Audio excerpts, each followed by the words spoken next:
Welcome into O'Neill's Grill for our weekly fan and press luncheon. We will have both JMU basketball coaches here today. Sean O'Regan will lead things off, and then we'll follow up with Coach Lewis Rowe, women and men respectively. Before we get to the basketball, a little football announcement. Tomorrow is the National Signing Day. The Dukes do anticipate signing a pretty large class, we might say. And Coach Houston will be holding a press conference at Bridgeport Stadium tomorrow afternoon at 3 o'clock. You can watch that on Facebook Live. We will have the press conference available on Facebook Live. Also, excuse me, on local radio, Dave Thomas will be there to have a special edition beginning at 3 o'clock of his daily program, the Daily Sports Feed. And so we'll have that on Matazone Audio as well as local radio, 1360 AM, 101.3 FM, ESPN WHBG. So that's tomorrow. Also tomorrow evening, Dave will have another special program on ESPN 1360 as well as Matazone Audio on the showcase. This will be a little deeper on the signees for tomorrow, and you can hear that on the local radio as well as on Matazone. So moving along to basketball now. JMU women's basketball, the Dukes won their last two games since we were here last Tuesday. As they improved to 14-5 and to 7-2, they have taken over sole possession of second place in the Colonial. They are a game behind Elon at 8-1. Of course, the Dukes handed Elon its only loss to date in CAA play. Delaware has won 5 in a row, is at 6-3. They are tied with Drexel at 6-3 in third place behind JMU. The results this past week, the Dukes did take over sole possession of second place by defeating at home Drexel 54-47. That was on Friday night, and then went to Williamsburg to knock off William and Mary on Sunday afternoon 79-64. Precious Hall, the co-player of the week, 4th this year she's been named the CAA Player of the Week. She does share it this week. It's the 4th time this year she has been named that. And it is the 12th time in her career she's either been named CAA Rookie or Player of the Week for the redshirt senior from Tallahassee, Florida. She remains number 4 in the nation with her scoring average of 23.9 points per game. How close is she to number 1? Well, quite distant, quite frankly, as Washington's Kelsey Plum is averaging a whopping 31.3 points per contest. Precious enters this week with 1,984 career points, which is 8th all-time in CAA women's basketball history, and ranks 3rd all-time at JMU behind Tamara Young and Dawn Evans. A couple of other CAA notes on the College Insider mid-major poll this week. Elon number 12, JMU number 13, and Drexel at number 15. Scheduled for the Dukes this week, they make the northern swing. They head to Hofstra for Friday night's game against the Pride. Pride is 8-11 overall, 1-7 in the CAA. Tip-off is 7 o'clock. You can hear that on the JMU Sprint Broadcast Network and video streamed by Pride Productions. They do a pretty nice job up there. Pre-game coverage begins at 6:45. You can find that link through Matazone, the portal as well. And then the Dukes won the earlier meeting, January 6th here in Harrisonburg, 93-57. Hall led 4 Dukes in double figures of 23 points. The Dukes shot 49%, holding Hofstra to 24% in that contest. Then Sunday, the Dukes at Northeastern. The Huskies are 7-14, 3-6. They host William and Mary Friday. Radio and Matazone coverage, audio, as well as Go NU Extreme and CA.TV coverage. Again, those links are accessible through the Matazone portal. Dukes won the first meeting January the 15th, 74-54. Halls and Small had 18 points apiece to lead the Dukes. Before I turn it over to Coach O'Regan, reminder coming up in March is the CAA Championship Tournament, March the 8th to the 11th, right here in Harrisonburg at the JMU Convocation Center. Tickets are on sale now for all sessions. You can get a reserved all-session seat for $40, a general admission all-session seat for $30. You can do that going online at jmusports.com/tickets, or you can call the JMU ticket office at 568-3853. That's JMU Duke if you still have the alphabet on your phone. All right, let's bring in the head coach of the JMU women's basketball Dukes, Sean O'Regan. Where'd he go? There he is, Coach O.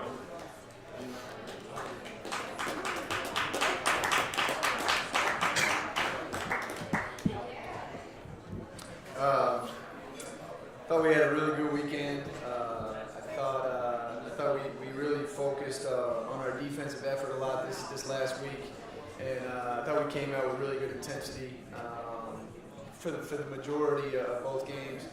And I was really proud of our bounce back and our effort this weekend against, I think, I classify them as two really good teams. Again, Drexel's got a better record and all that, but William & Mary, very tough style of play. So really proud of how we responded from the Towson loss. And again, came out and really focused on what we could control, which was the defense.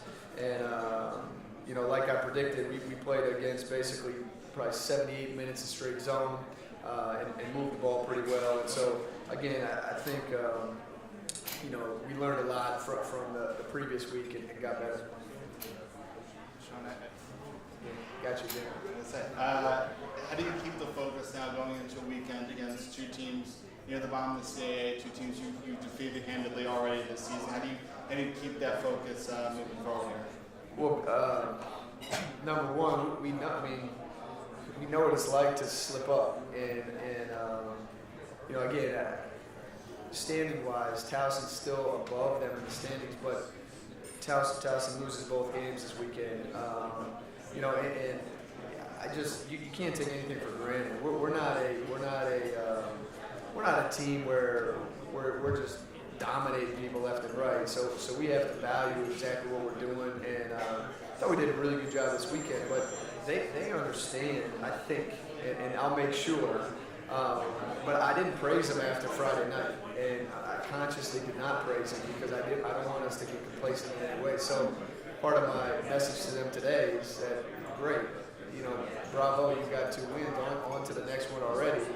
And we can't underestimate anybody. So the message will be that we have big goals, and we've got a chance to really take off, I think, right here. So I'm hoping we can do that and not take anything for granted. But that will be a message for me this week for sure. How was the week of practice last week? Was there a different intensity to that week coming from the coaching staff to the ladies, and how did they respond? I don't know, your first year head coach, and one thing I learned from Kenny and one thing I learned from everybody's advice is that just don't become somebody else just because of a loss or a win. So certainly Tuesday of last week, we were probably a little bit more intense, but they responded, and I don't have to beat them down. I think they understand. Precious is a great leader. Precious sets a tone. So we're still having fun. We're still laughing, and again, I've always said we can have a lot of fun as long as we get after it. And I thought we got after it last week, but it didn't take much of me cracking the whip, other than every once in a while reminding them of what just happened. And that's what I know. Precious made a comment to me on Friday. Like, you keep bringing it up. Yes, I do, and I probably will this week too. But it's I think we're maturing a little bit. I hope we're maturing a little bit. And if we can show that we are, then yeah, you can have some fun, take care of business, focus on the game plan, focus on Hofstra. But it wasn't Craig, our radio guy, asked me, "Did you make him run suicides all week?" I did not. It was, let's get back. This is what we're going to focus on: zone offense, moving the ball, a couple new sets in here, and then defensively getting back to what we do and making sure we got our principles in order. Drexel does so many things to take teams out of their rhythm. How did you feel you adjusted? Obviously, you got the win, so you adjusted well, but did you feel you made the adjustments in game that you wanted to? It was the style of game you expected it to be. It was. I wish we won a little bit more of the tempo battle. But for the most part, yeah, they take so much time on offense that it's hard to score 80 points, it's hard to score 75 points against them. And so for the most part, I thought our defense was set the tone for us early, which again, that's what I like to build off of. So I thought our defense set the tone early. Once we did that, I thought our offense took a while to really get going. But again, I think Drexel's one of the best defensive teams in the conference. I'm watching other teams go against them, and it just seems like they make everything a grind. So it took us a while to get going. I thought we had some good spurts. But again, 54-47 is a similar score anytime we play them. So But again, I thought our defense was the thing that set the tone. And then I don't know if it was confidence coming off of Towson, but it just took us a while to really get our flow offensively. And I thought we had a great flow on Sunday. So. Free throws, obviously going 18 for 18 on Sunday certainly helps. But thanks to Devin here. I mean, you guys shoot just under 70% out of conference, and then obviously you're up to almost 76% now. Is it just luck? Is it what's happening? You guys are able to convert more. I wish I could say it was all me. No, it's just staying the course. I mean, it really is just staying the course and concentrate. I haven't done anything different. We shoot them every day. We didn't go to William & Mary and shoot more free throws than we usually do. It was just stay the course, and I think you're consistent in your message. And I think you're going to have days where you go 18 for 18. I think you'll have days where we're 10 for 18 and we're frustrated about it. But I just think it's staying the course, and it's building confidence with our group, and then stepping up and you guys step up and make a shot, and that's half of what this game is about, stepping up and making a shot. But we didn't do anything crazy or different. I was surprised to see it at the end of the game. I was like, yeah, I guess we did miss one, but there was nothing special. I wish I could say it was. Coach, with Precious, I know we talked a lot about her going into the season, but now that you see a lot of that success coming into fruition, how much of her current success this season stems from what she learned on the bench last year? I think a lot. I think it's the value of every day. And one of the things we did last year was like the Tuesdays. Nick and Milwaukee would sit a lot on Tuesdays to rest. Precious doesn't want to sit. And I think that's part of what it is that she understands how fragile this whole thing is. And if you didn't need a reminder, you got Kayla Williams sitting at the end of your bench. It's a very visual reminder for her too. So I think she's just taking the opportunity that we have, and her kid's so special. Her mentality is what makes her great, and that when she's locked in and she's ready to go like she was for Drexel and she was for William & Mary, it's really hard to stop us because she resonates throughout the entire team. So I do think it was a little bit of her sitting out, but she's always been just an extreme competitor. And I don't know if it was the year sitting out or just kind of feeling the confidence of the season and understanding I think she's one of the best players in the country. And so I think it's just that confidence building and building and building. She was good on Friday. She was phenomenal on Sunday. Precious had 27 points on Sunday, but 8 rebounds to lead your team. How much did that help your team, having her with the ball in her hand, jump, pushing the tempo down the floor? Well, sure. It didn't help as much as some other games because they just straight zoned us.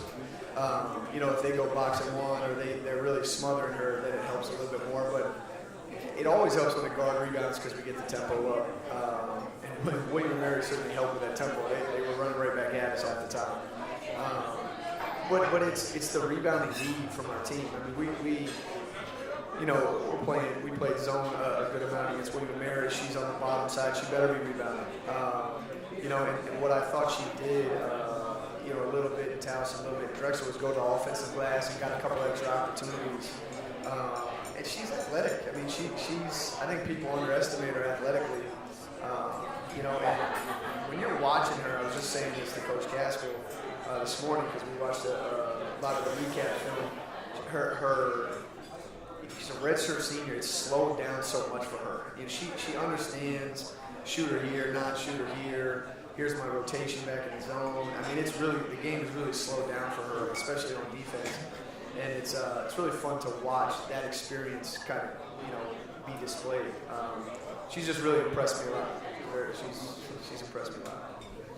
We've talked about the fact that obviously teams can zone you until you can prove that you can attack the zone much better. But I think offensively for the RG defense, you guys are undersized.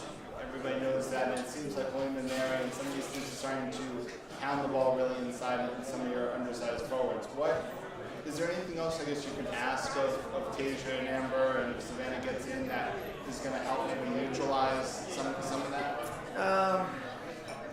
I don't. It's not all on them.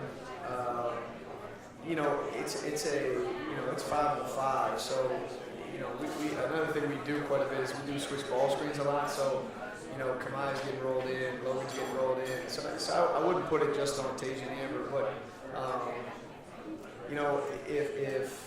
if we have a team that's going to let post play, because Hofstra's got Sinead Durant, if she gets 16 and 12 and we can shut their guards down and win the game, I'll take it. You know what I mean? Because the win is the most important thing for me. So Tasia battles. Tasia's really good defensively. Amber has really come in the last 2 games for Amber. I thought were her best 2 defensive games, and that's why you see her playing down the stretch of the last 2 games. But it's just the depth of it, and Tasia's working really hard. I think Amber's coming along and starting to work really hard. So I wouldn't put it all on them. I think it's a team effort to dig the ball out of there and to play early defense. And not part of it. Lexi gets called one for a steal and gives Massaquoi an easy layup. I didn't think they went to work in the post. I thought they were the beneficiary of some drives and kicks, and they scored a lot of points in the paint. But I didn't think it was like a pound, make a post move type of stuff. I thought it was offensive rebounds, some fast break points, and had a little bit inside. But I didn't think it was a big advantage for them going inside to the post. I thought the numbers showed that, but I didn't think the game was really that way. But we'll continue to battle. Drexel certainly doesn't pose the same threat as far as post players, but Hofstra has a couple kids post players. Northeastern's got one of the best post players in the league, Francesca Sally. So we'll continue to look at it, but I'm not ready yet for a post double. I think it's just digging it out of there, being aggressive, and kind of smothering it with the team. You talk a little bit about Amber and sort of her defensive development. So can you describe, the evolution or the development she's made in the defense ranks? I know that's one place you've been really harping on her to improve upon. Yeah, she's. The film I watched, I sent her a video clip last night of the William and Mary game where we were in a scramble situation and we had, I don't know how it started, but again, that's part of what we do is that, if a William and Mary player, starts to scramble, we kick it over here, we kick it over there, we want to continue. All 5 of us going to have to scramble to contest a 3. She left the post and ran out there and contested a 3. And she would not have done that 3 weeks ago. It would have been like, I'm going to take care of my man. She's starting to understand what's important to our team, not just me, but to our team. And in my experience with transfers, this is about the time that they really understand it. The last example I can think of is Okafor, where her junior year, she came off the bench for the whole year and didn't really come into it until towards the end of the year where she really started to understand what we're doing as a program. And so I think Amber's really starting to buy into what we're doing and understanding the more she buys in, the more leash she gets from me. And she's extremely talented, especially in the offensive end. I think she's got talent on the defensive end when she plays hard. So she can really help with her presence because it seems like they're 8 feet long when she puts her arms out like that. But she's working and I think she's seeing the results of hard work. Coach, when you put together a scouting report you give of your team before they play in a game, how would you gauge their attention to that once the game starts? Some teams it take a little longer, sometimes they just abandon it altogether. You have to constantly remind them. How would you gauge how your ladies are retaining what you're putting on paper before the game starts? For our experience level, I think right now we're sitting at an A-. Kamaya has been the one for me that early on it was like just let me play, and now she's really understanding what we're doing and how important it is. A certain way we play certain actions a certain way. It's cracking me up today. William Mary ran what's called an elevator play where they kind of bring the guard up the middle and they close the 2 screens together. And Precious was sitting on the bench, and she says to Coach Casco, "You didn't see that elevator play when you were watching the film?" And so she cares about it. We care about it, and she sets a tone. And that's what I mean with her. The game slowing down is that she knows. She's on the bench pointing stuff out, and it's helping Kamaya, bring Kamaya on. I think Lexi's IQ is off the charts. Lexi really understands what we're doing. Tasia's becoming a sponge. Haley's always been good with that stuff. So as a team, we really bought into that, and we don't. It's not an overload, but it's five man sets every game that we want to study and make sure we know, and not going to know them all, but a combination of knowing those 5 man sets, knowing a couple out of bounds plays, and then really sticking to our principles. I think that's where we've really come along, and they bought in. We played really hard on defense, even though we let up 64 points, I think it was. We're digging in, and I thought we were playing really hard, so I'm proud of them, especially with the inexperience. This swing you're getting ready to go on, the northern swing, is a long trip. Do you practice harder, knowing that you're going to have to maybe give it some time later in the week, or do you go lighter, knowing that you're going to need fresh legs by the end of the trip? Yeah, no, I mean, I told them that Friday night. I told them we're going to practice harder than we usually do on Saturday, because this you want to win a championship, it's not for softies. So dig in, and this is what we're going to do. And if we go lighter on Tuesday because of that, fine. But we got to make sure we keep our rhythm, and on Saturday especially.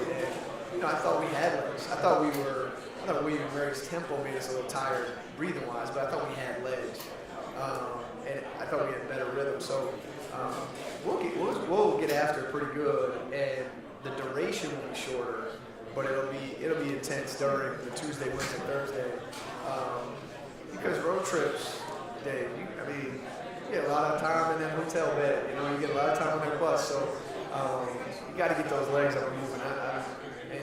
Again, we'll work it through, and one of the things I believe in is listening to the team. So if Precious is like, man, my legs are hurting, my legs are dead, or Maya saying that, then maybe we'll make an adjustment. But you gotta be tough to win this thing. So we're trying to build that right now. Going into the final month of the regular season, what kind of growth do you want to see from this team as you slowly approach March? It's a good question. I think I'd like to have. I still think there's a couple players that haven't really hit their stride yet, and they've had a good game here. They had I think Haley's performance. Okay, she's starting to roll. I would like that a little bit more consistently now. So you get 0 threes one game and then 4 the next. I take 2 every game. Let's get that. But you know what I mean? The kind of consistent effort, because the effort's there, but the consistent performance. So, I think the one to me that is working through her lull is Lexi Barrier. And I got a whole lot of confidence in her, and I'm waiting for her to have another performance where she hits 18 or 20, because I know she can do it. But I think we've done a good job being balanced, especially with maybe everybody with Precious. Precious kind of is up there, 17, 25, that area. But we've done a good job stepping up, but I would like it. I want it all. So I want Haley's 10. I want Logan's 7. I want Kamaya's 12. I want Lexi's 12. I want Amber's 12. So I want that kind of consistent production. And again, I think any coach does, and it's not going to work that way. But that, and then really understanding defensively what we're trying to do, and I think this is the time where you take off defensively, because you're not going to change a whole lot now. You are who you are, and we should just get better and more effective with switching ball screens or playing that play that certain way, or chasing somebody off a staggered screen. I just think it's the consistency of it where we can really take off and grow in confidence. Ever since obviously Dee left, you started at that 4 position. What were you hoping for when you first, put her in the lineup? Anita brings. I think she's one of the better defenders that we have on our team, and she makes us versatile. And excuse me, what she does for us is that, in my estimation right now, we have 2 5s on our team, and Tasia and Amber that are 5s. And Tasia can slide to the 4 some, but again, I think Tasia's most comfortable at the 5. And that was my thought process at the time, because Savannah was hurt at the time. Devin was going through that. So to really go Tasia and Amber at the 5 and go Ania, Lexi at the 4, that was the change I really wanted to make. But Ania brings us I think she helps set the tone early in the game. She's very active. And again, I don't think she's played even as well as she wanted to offensively. She had 10. Again, I think it was Townsend. She had 10. But I'm still waiting for her to come into her own offensively. I've seen her do it. I thought the spring and the summer she had a great kind of swagger about her, and I'm still waiting for that. I think she lost that in the fall, and I'm still waiting for it to come back. And it showed signs, but I think she's been good. I think she's been consistent as far as her defensive effort. So again, just working her into a little more confidence offensively would be the only thing I want her to do. But I think she's been great for us, and she's comfortable. She's comfortable being out there starting. Nice updates on Savannah and Devin. I mean, obviously Savannah's stressing out, so she's healthy enough to play in theory. How would you estimate kind of where she is here for Savannah is like you said, she can play.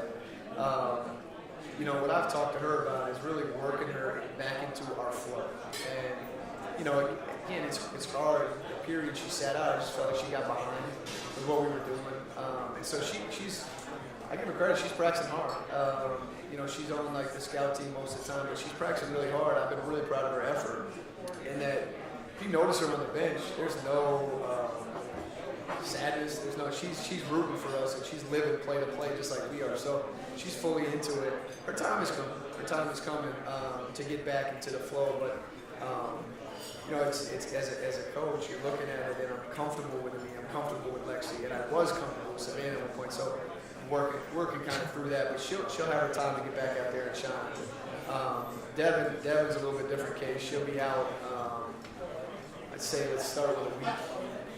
But really, before we were kind of like, we put her in the booth for a couple of days, let her practice. This we're like at least shutting her down for the week and seeing how her foot progresses. So she's just a little dinged up. So Devin will be probably unavailable, I would bet.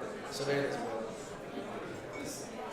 I know obviously it's a little too late to redshirt that, but is there a thought of just sort of starting out the season, letting her fully heal and be at 100% every year? No, it is too bad that she really missed the deadline to redshirt, but she's too good for me to, number one, not get the experience, that I think she's going to be as a freshman. And I think she'd help. I think she's tough. I think she can chip in 6 points, 8 rebounds in limited minutes. So I'm really hoping that by mid-February she can come back into form, and we can have another post body off the bench to bat. So she won't be shut down unless she doesn't progress like the trainers and the doctors are saying to her. Coach O'Regan, a fan that lives up in Sterling, Virginia, Brian Allen, he actually had 3 questions, and Josh just asked the 2 that he had there. But he was also making note of the alley-oop play, if you would, from, I guess it was Kamaya pulling it out from Haley. Was that something that was just developed in that game, or is it something you might anticipate the Dukes to run on a more regular basis? No, we put that in last week.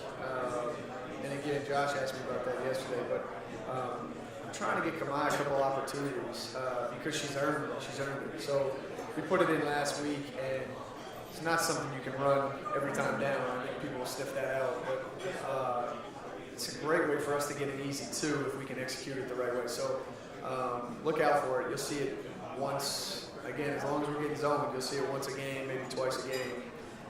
It's been really helpful, and I thought we've done a really good job executing throughout. So. In looking at Kamaya's game too, there have been some times where she seems to be struggling a little bit offensively, not getting in the flow. Is that just due to inexperience and facing different defenses at times?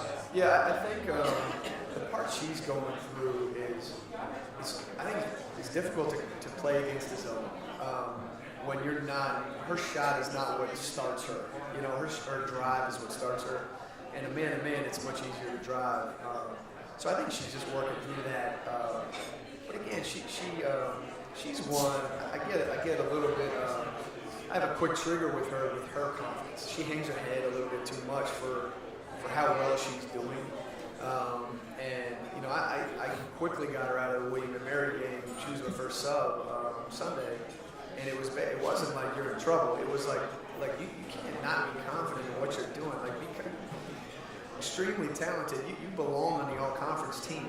Okay, come on, like, so act like that a little bit, and that's the only thing I think that she does. I think she beats herself up a little bit, but part of it is the zones. And it's not easy driving in there, and now you got 4 or 5 people in there waiting for you. So I think that's kind of what she's working through, and that's part of what we do on the practice floor today, for sure. Well, let me ask another thing on that. Do you just compartmentalize what she can do in zone situations to give her some feeling of, I'm getting this accomplished, even though I may not be putting those big points on the board?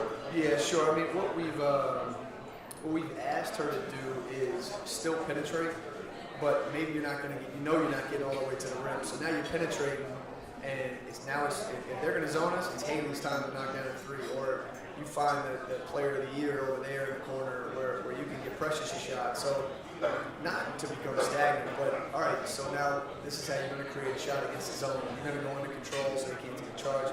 But that's some of the stuff that she's got to learn anyway, and it's really developing the mid-range, which a lot of high school players don't have. And, so that being one, but just really keeping her head up and being confident, because I still think I think she passes up some opportunities to go be reckless, on a break where make them slide over and take a charge, and really, I mean, kick and grab the rim, go up there and lay it in and see what happens. And she holds back a little bit from that sometimes, so I'm trying to get her to be a little bit more reckless, but all of them I'm trying to be a little bit more reckless.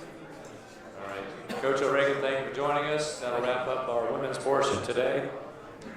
The Dukes on the road facing the Hofstra Pride on Friday night in Hempstead, New York, and then on to Brookline, Massachusetts for a battle against the Huskies of Northeastern. Dukes will be back at home the following weekend. Thank you for joining us here with